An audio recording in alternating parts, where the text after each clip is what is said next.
Enter the arena of battle. A demanding proving ground where players who aspire to greatness undertake a treacherous quest that ultimately pits man against man. Sports Illustrated presents, in conjunction with NBA Entertainment, Classic Confrontations.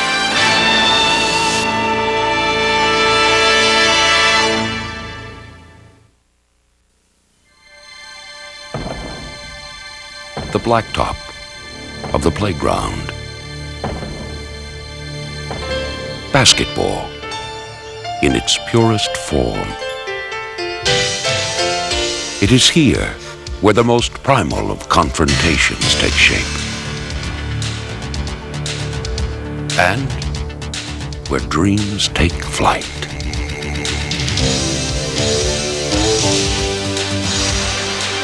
You develop your skills, you develop your talent to compete. You know, the beauty of this game is the competition. And if you're not gonna compete, you're cheating the game. My brother and I, we just used to play all the time. We had a backcourt basketball court, and we would just play against each other until one could dominate the other. So he really helped me create some determination in myself to beat him. If I could beat him, I felt I could beat anybody.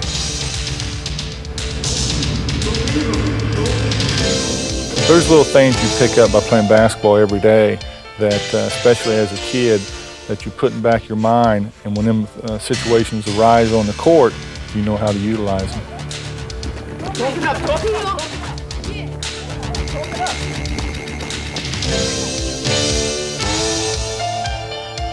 Well, my first memory of basketball and watching all the guys play, Dave Bing and Wilt Chamberlain, Oscar Robertson, Jerry West, these guys, and then going out after the Sunday afternoon games and trying some of those moves. Like one Sunday, Earl the Pearl might have hit for 25, 30. Now, the next Monday at the playground, everybody wanted to be Earl. I was a one-on-one ball player. I was a schoolyard ball player. But when you get right down to it, basketball is a one-on-one game. Earl Monroe, of course, is Earl the Pearl. There's no player ever in the game like Earl. Never. And I don't know if there ever will be.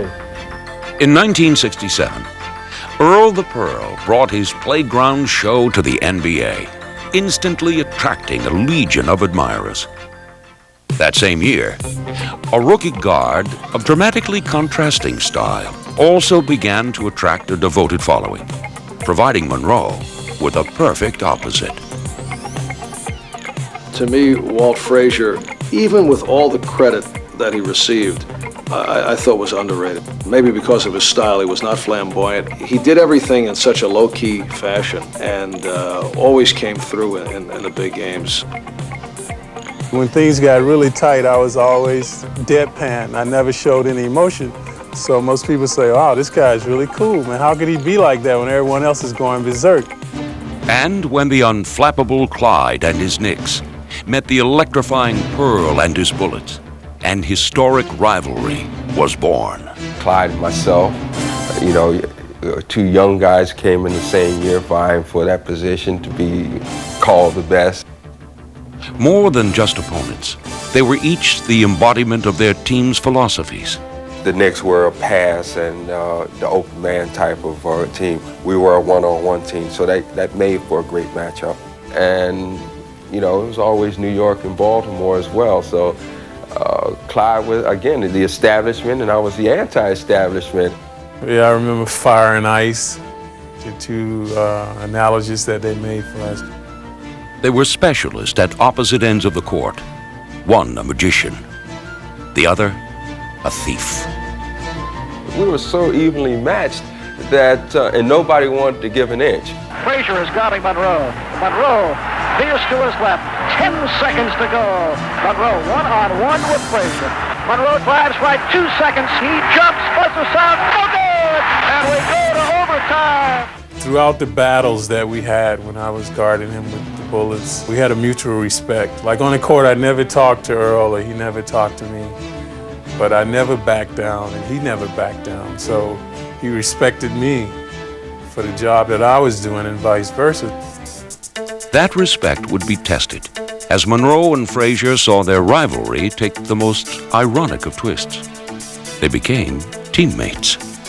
The New York press was saying that I would be traded. There was no way the two of us could play in the same backcourt. We would need 2 basketballs. But Earl and I never had a problem like the press thought we would, because when he came to the Knicks, we still had that respect. You know, I was always the type of guy that I could admire other people's talents. And I could look over on the other side and I felt good to see him doing well, because I know whatever happens during the course of a game, I could always go get mine when I wanted to, because that was just the type of player I was. Earl and I felt that if the Knicks could hang in the game down in the last few minutes, that one of us would come up with the winning shot and pull the game out, and many nights we did. 2 of basketball's fiercest opponents, Frazier and Monroe, had become one of its greatest duos. Let's go back to the phones. Hello, you're on the air. How you doing? I'm first time caller. I mean, hey, I respect the player matchups as much as anybody, man. Earl, Pearl, and Clyde, nobody, I love them. But how about the coaches? I mean, these guys have the great matchups. Bingo. Now there's a refreshing thought. Why the coaches have all the ammunition. Absolutely, absolutely. No question, man. Yeah, the coaches. No, yeah, absolutely, yeah. Now take Chuck Daly. And Riley, the Lakers. The coaches sure don't take the shots, but they sure call them. In some ways it's a plus, but in some ways it's very difficult for a coach, because you're always looking at which button do I touch and how long do I ride this player when he's not having a good night. In order for, any team, any company, any group that has to accomplish something, and there's an objective and a vision, and it takes time to not only become perfect and fit, but for the other parts to be able to deal with them. Somebody has to give up something on a club. Everybody can't play 48 minutes. Everybody can't get 48 shots, even though all of them, that's the way they would like to play. So consequently, I know playoff basketball is one-on-one basketball at times. I found out that in the playoffs, it's not a battle of skills.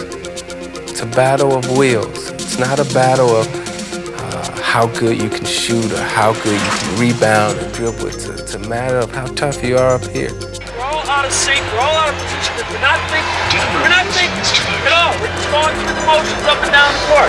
Not playing guys out here. I mean, stay tough. Stay tough. That's what it's about. Anybody who understands success and finishing first or winning on a regular basis knows that it doesn't happen by chance.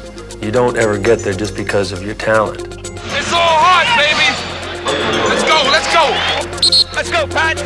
For those few special teams, like the Lakers and the Pistons, strength comes from within. You've never competed this hard before as an athlete. And if you're not willing to go deep down inside yourself and find that reservoir, then you're beat. I guess really it's hard for people to understand what all goes into playing this game and playing it the way I want to play it. Everybody should go through it. You can't buy the feeling. If you could bottle it up, it would go for $50 million. Because all you do is screw off the top. Put it in. But success does not come in a magic potion, but rather from the sweat of devoted players and the design of a visionary coach. Want a guy here and a guy here. Protect him. Give him the ball to the back. First of all, I think you have to provide an atmosphere. And it's a constant selling job. It's one that the players ultimately have to realize that this is the way you win. The only thing that I've ever known in my life about the game is hard work. And that hard work and concentration and dedication is not going to guarantee you anything, but without it, you don't stand a chance. For these two teams, every contest is a battle of philosophies. But for James Worthy and Dennis Rodman, it is also a clash of styles. Now here we have one of the great offensive players in this league going against the toughest defensive guy. The hard-nosed Rodman is at the heart of the Pistons' defense, while Worthy's artistic grace is the essence of LA's offense. I have great respect for professionals in every line of work. That's one of my favorite things. Whether it's a writer or it's a carpenter, I have great respect for professionalism. In the vast workplace, there are few who ply their trade with the vigor and enthusiasm of Dennis Rodman. Down Rodman a second left, lets it fly, midcourt, goes, it goes! It does! A triple! From half court! The worm strikes! I love my job, even though the job that I do on the court, people don't like. They don't want to do it. But I love what I'm doing. I want to earn my money. I want to earn my respect on the court. And the Pistons' blue-collar worker will go to any length to earn his yeoman's reputation. He's a hard-nosed competitor you'll find and plays every day the same, practice or games. Doesn't know anything except playing hard. Like Rodman, Worthy gives total dedication to his craft, but through a very different medium of expression. Discipline is the key to the foundation for the making of an artist, and that goes for any artist.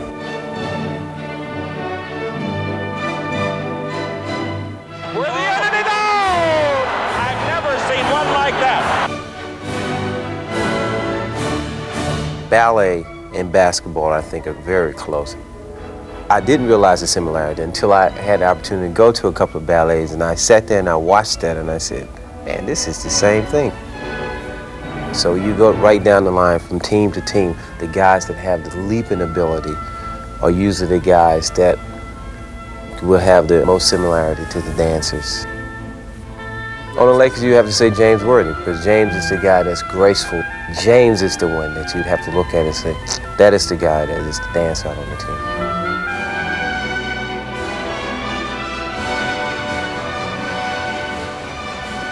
I've been watching him since he was at North Carolina, and he has always had his own style, basically, and it's usually very graceful watching him play. And for the artist, the genius is in the execution. Being able to repeat something cleanly over and over again, that's technique. And Mr. Worthy, I see him being pretty close to being technically perfect.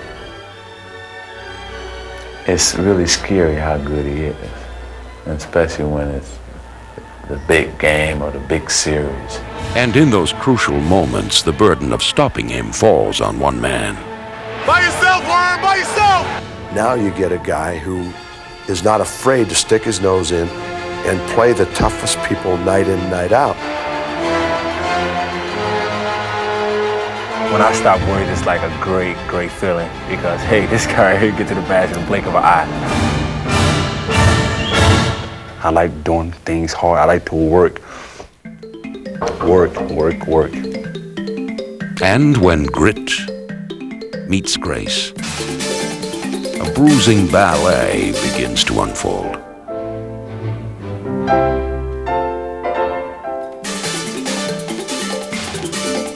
In the 1988 finals, Worthy led LA past Detroit to gain back-to-back titles, but the confrontation was far from over. A year later, Rodman overcame agonizing back spasms to help the Pistons gain their first championship. It's all right, big man. You got us here, we'll do the rest. You got us here, we'll do the rest. And the rivalry continues. Because for basketball's greatest players, though their bodies may sometimes fail, their indomitable spirits do not. For 6'9" center Willis Reed, playing in pain was a way of life.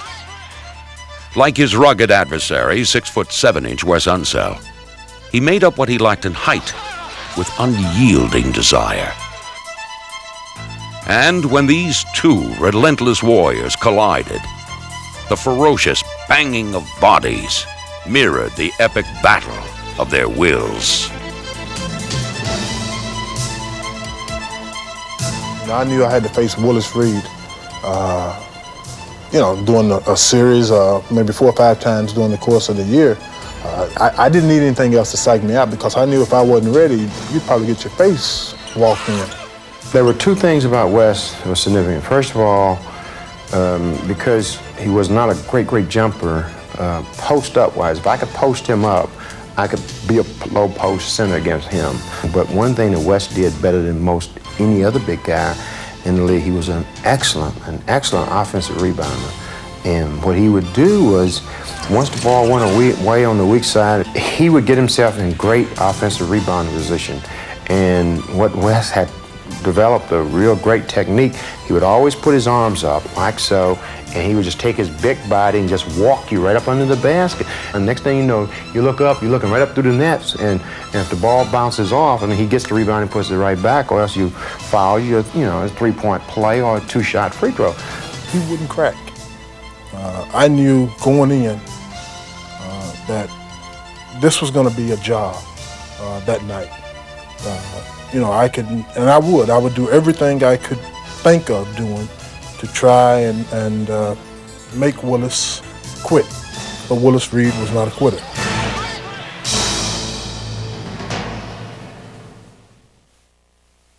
Basketball fans are waiting to see how you're going to do in the NBA, especially against fellas like Bill Russell, for instance, of the Boston Celtics. Now, you will be playing man for man, as I mentioned. Do you feel that you are ready for this? You've been ganged up on pretty much through your collegiate career, and with the Trotters, do you think the Trotters, for instance, helped you any? Well, I actually do. I think there will be a period of orientation for me, of course, like it is for every newcomer in the NBA, but I think in the long run I'll be able to handle myself man-to-man with almost anyone in the league. For one, there is no argument. There's just really no comparison. If we had videotape, I think that it would just completely wipe all those thoughts away. There was any kind of comparison between Wilt Chamberlain and Bill Russell.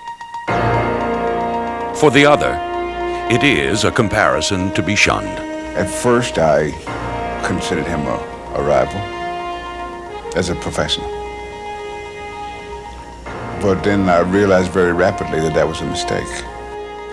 But for most, it is one of sport's greatest rivalries. A compelling conflict of 2 very different men who dominated an era of NBA basketball.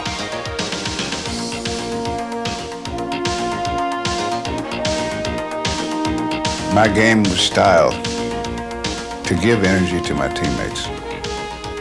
And if I were to consider Wilt a personal rival and going to play that way, then I'd have to score a lot more. And that means I would have to make the energy flow a different direction. Though Chamberlain overwhelmed Russell statistically, it was the Celtics who continually emerged victorious. He was concerned, as great as he was, primarily with his stats, with his records. Russell was concerned with one thing: did we win or did we lose? But defeating Chamberlain required a total team effort. I had to worry about the Celtics. I didn't have to worry about guarding Bill Russell. I didn't think so much when I played against the Celtics to worry about what is Russ going to do against me. I was worried about the whole team, and the whole team played me. I mean, they had 3 and 4 guys on me from time to time. Russ would just be behind me. He was the most intimidating player that ever played this game. There's been a lot of players that have played as well at different positions, but there's no one that's played the game any better than Wilt Chamberlain. Championships are won by people doing things that seem unimportant, but they're the things that make the difference between winning and losing at the highest level. From his first season in 1959, Chamberlain was the NBA's most devastating offensive force and the single greatest threat to the Celtics' championship reign. Even as a rookie, Chamberlain's task was clear, but though he would win the first of 7 scoring titles, the Celtics would win the championship, defeating the Warriors along the way. 1962 brought the same story, as the Eastern Divisional Finals' main attraction was again Chamberlain versus Russell. And the result was the same. 3 years later, Wilt would suffer another near miss, in dramatic fashion. He loses the ball off the support. We're putting the ball on a play. He gets it out deep, and Havlicek steals it over his bad throw. As they squared off once again in 1966, the Celtic dynasty would once again show their superiority. We were a better team, emotionally, intellectually, and mostly, in most cases, physically, as a team. He was a guy that had such vicious determination as far as winning a ball game, and he had the mind to just use every little thing in the book of fundamentals to beat the other team. But that next year, a relentless Chamberlain would finally have his time. When you're playing against the best team in the world, and they're continually beating you in the big games, you felt like, I got to do something special, I have to do something great. Wilt's 76ers was one of history's strongest teams. But their celebration was short-lived, as the Celtics recaptured the title the very next year. Hoping to change the perception that he could not win the big game, Wilt joined the talented LA Lakers. I played with him and against him. I always felt that Wilt, in some respects, has gotten a bum rap for not winning more championships. But the real frustrating part, I think, was when people started demeaning Wilt Chamberlain simply because his team couldn't compete with the Celtics. They weren't good enough, except on a couple of occasions. Boston simply had more good players. But changing teams did not alter the season's outcome, as Chamberlain was once again unable to loosen Boston's decade-long stranglehold on the NBA championship. He was very good. He was very great player. But we beat him. We were just a little better. And so that if you single Wilt out and say that he's a loser, that's not right. I just say we were great winners. But more than who won or lost, it's the memories of the rivalry that endure. But here's the way Dumars does it. Who's better?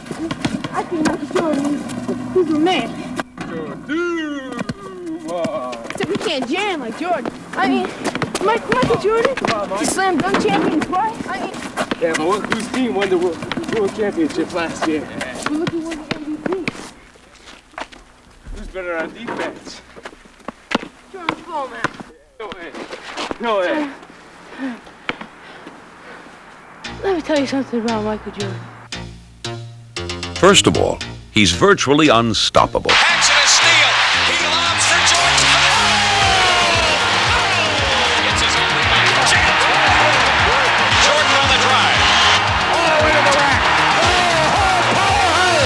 If I get the ball, you at mercy of whatever I want to do. Left corner, 6 on the clock.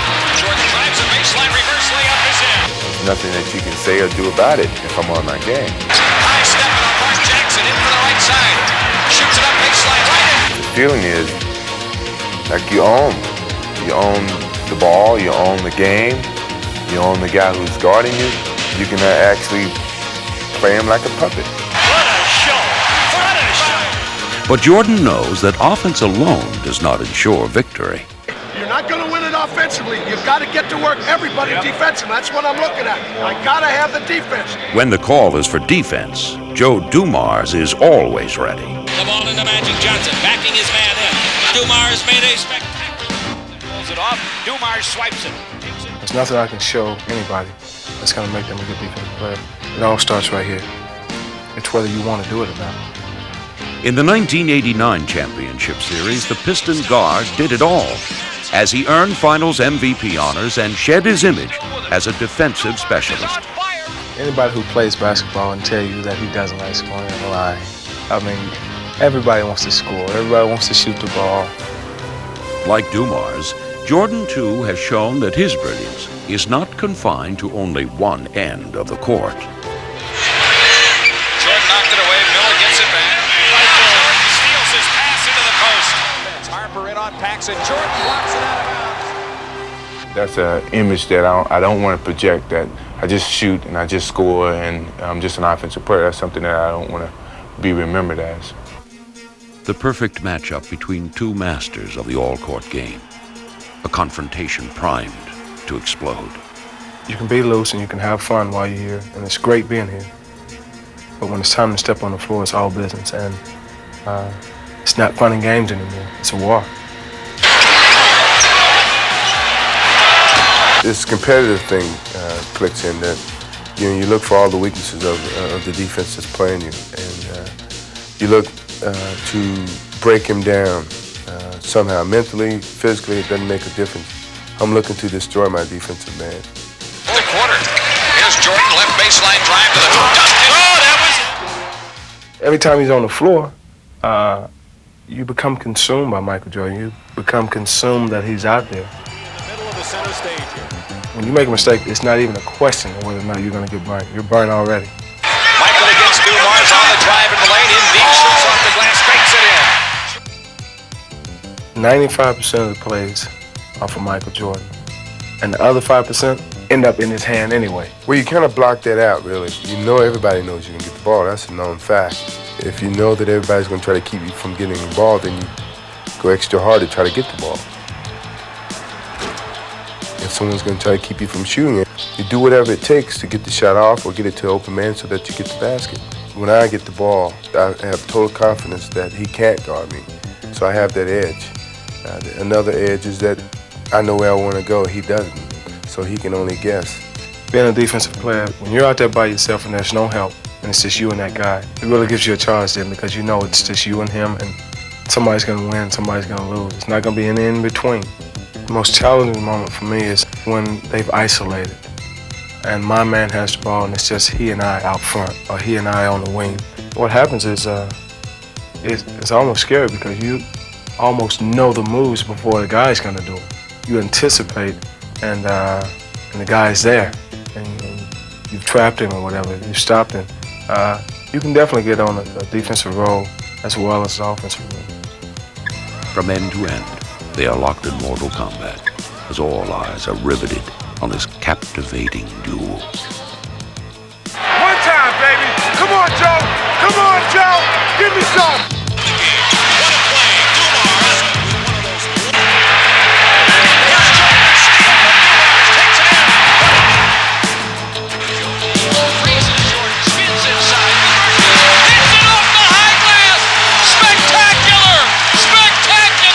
And you live for those moments. You live for those moments. That's an entertainment or showmanship, if you want to say it, of two people who has tremendous creativity and you never know exactly what's going to happen next. And that's something that inspires everybody, and it certainly inspires me when I'm playing against them.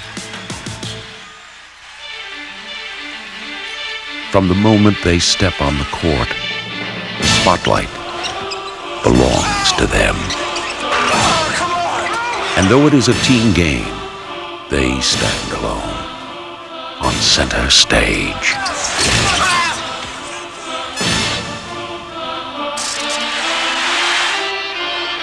They are the protagonists of basketball's most intriguing drama. That of man versus man. And perhaps the most sensational of personal engagements are those waged in midair.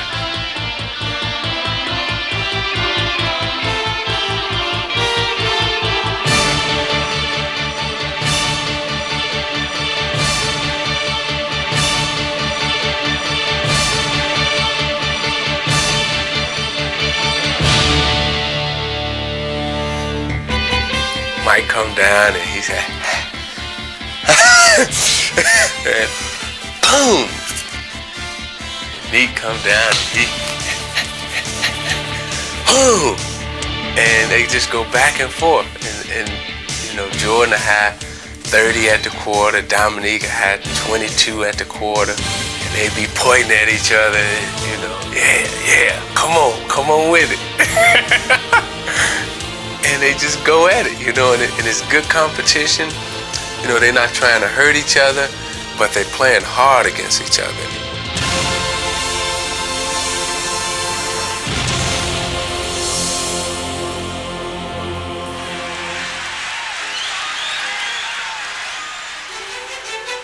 But the competitive fires never burn brighter than when elimination hinges on every play. And it is in the pressure-filled moments of playoff time that some of the most celebrated rivalries are born.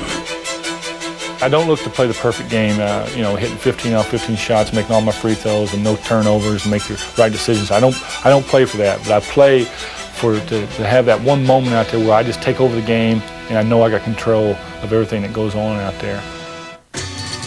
Game 7 of the 1988 Eastern Conference semifinals. For Dominique Wilkins and the Hawks, and Larry Bird and the Celtics, it was a time to test their championship resolve. For 3 quarters, the teams fought to a standstill. But it was only a prelude to what was to come. As the final quarter began, a grueling personal contest of can you top this was about to begin.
Two men who brought out the best in each other. One left to ponder what might have been. The other to lead his team onward. Let's choose. Odd, even, odd, good, one.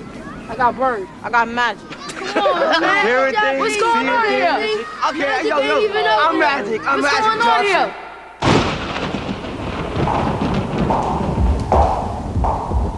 Like specters, they chill the hearts of all who face them,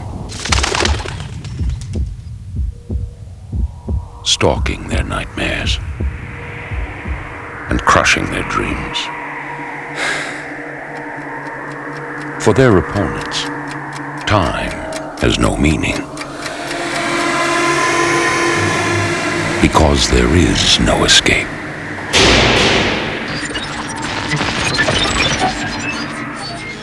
In a world of heightened perception, they weave their irresistible magic.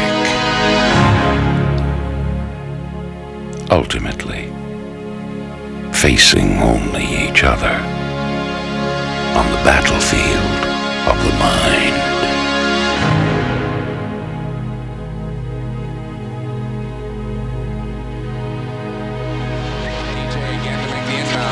Double team at Bird. Larry, fake, fall away. Hits it! The buzzer! All right! They'll talk about it the rest of your life. Magic fires for 3. Got it at the buzzer! Magic hit a three-pointer! The Lakers win! Ames to Bird. He gets a good shot into Sheldon's winner. Here comes Magic. He's got it. He goes on the way for three. Bird on the track across the lane. Magic down the middle. Larry, the Magic. Bird, the Magic. Bird. Spectacular play by Magic Johnson. The genesis of the rivalry took place in 1979, when Johnson's Michigan State Spartans overwhelmed Bird's Indiana State Sycamores to capture the NCAA title. Next stop for this bold 20-year-old, Game 1 of his pro career. Lakers win. Score it. Kareem Abdul-Jabbar has given the Los Angeles Lakers a victory, and Magic Johnson is out there celebrating like they just won the NCAA championship. While Magic created an instant sensation in L.A., back east, Boston's newest hero pumped life back into the dormant Celtic tradition.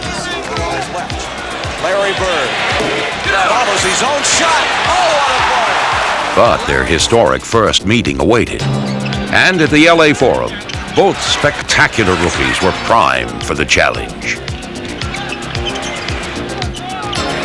As Bird's uncanny shot-making ability was countered by Johnson's dazzling floor leadership.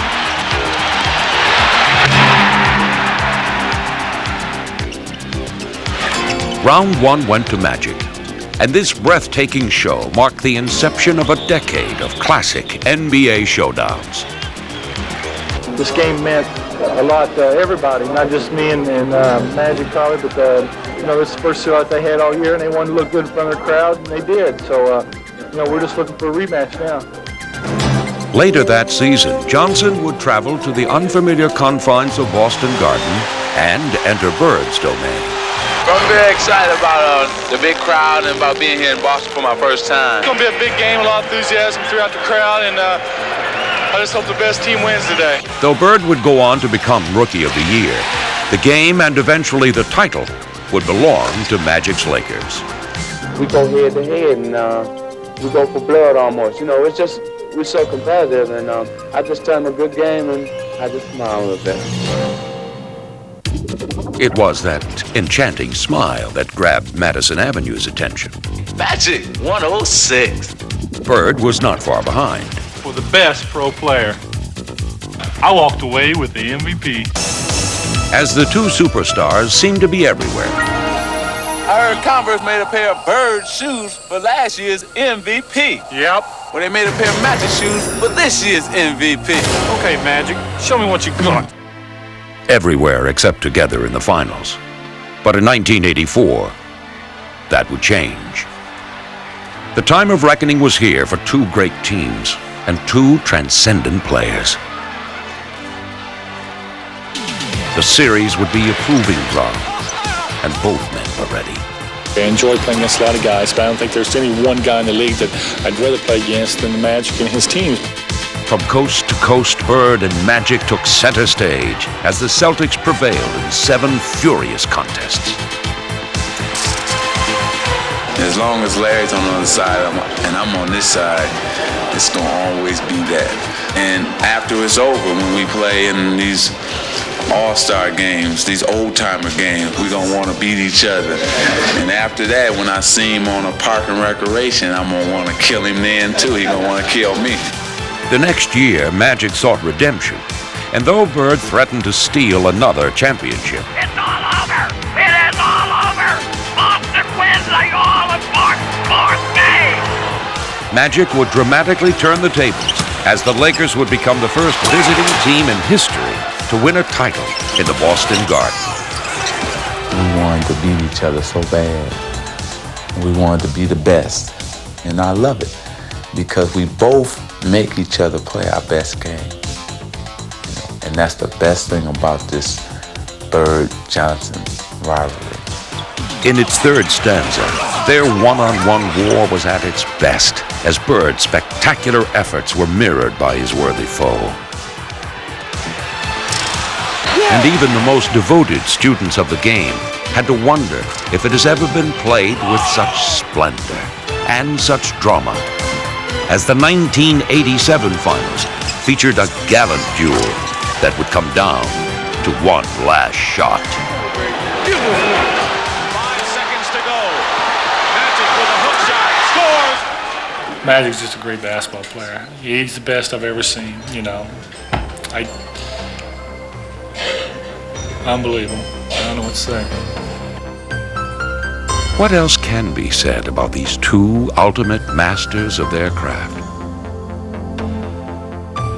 Between them, they appeared in every final series in the 80s, capturing 8 world championships and garnering every conceivable honor. But the true measure of their greatness can be found only in their reflection of each other. Well, we've been competing for almost 11 years now, and we've had a lot of battles along the way, but we've always had respect, because I think the one key ingredient to making us, each of us, a good basketball player is that we come to win every night. We don't take a night off. And when it is time for their last night, only one finale could do them justice. Perfect ending would probably be us playing each other in the championship. And then coming down to the last game, 7 game. And we went into like 4 or 5 overtimes. And everybody fouled out but me and him.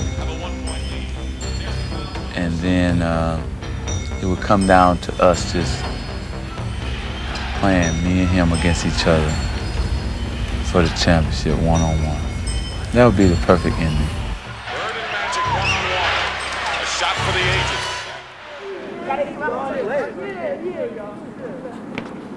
Yeah! Don't forget Tuesday. Man, you talked a lot of trash out there today. I meant what I said. I owned you today. We still friends though, right? Friends forever. Friends forever, but adversaries for 48 minutes. For once the battle lines are drawn, the will to win is all that matters. We're all pretty emotional. You know, we give and take and we feed off each other. We get after it, you know. We're good friends and we can resolve things after it's over, but when we play just pick-up games, one-on-one, you know, we draw blood. With the pleasantries on hold, nothing is sacred. When we throw the ball up, hey, I don't know you, you don't know me. You come inside, I'm gonna slam you, he gonna slam me. I'm gonna take the shot, he gonna take the shot. And I'm gonna try to kill him, he gonna try to kill me, and I love it. Get a bucket!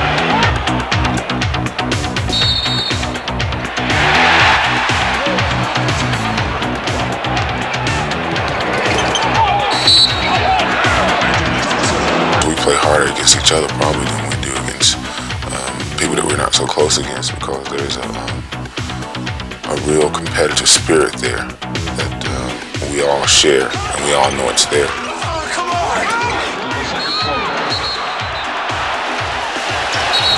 And now we see Magic Johnson getting it in. You play the game and you compete. I mean, you know, it's like going out in the backyard and playing against your brother. You're playing a basketball game and you compete hard as hell, but that doesn't mean if he beats you, he's not your brother anymore. In the heat of the battle and something happens and I may say something, he may say something, and then he's not gonna just let me say it, I'm not gonna just let him say it. I'm gonna snap back and use some words probably that I normally wouldn't use, but I want him to know that I'm out here to win the game and to win the battle as well. For Magic, capturing world titles has meant defeating his closest companions along the way. But in 1989, they would all meet in the NBA Finals for the first time. And their personal war would take on a new dimension as an NBA championship hung in the balance. Nobody has a face, you know, it's Detroit against Los Angeles, and if you do something wrong, I'm coming at you. The struggle for supremacy can be painful. Isaiah's down on the other end, and he's not getting up. But a special few overcome these hardships to fulfill their undying passion for the game. It takes all of me, all that I have, emotionally, physically, and mentally. And I'm not settling for nothing less than winning. And when the games are over, friendships can resume. Until next time. It is in the playground, however, where allegiances shift quickly with the changing of sides, that basketball finds its ultimate clarity. Here, the enduring bond of friendship and the joy of competition stand openly side by side. And the beauty of the game comes finally from its essential simplicity.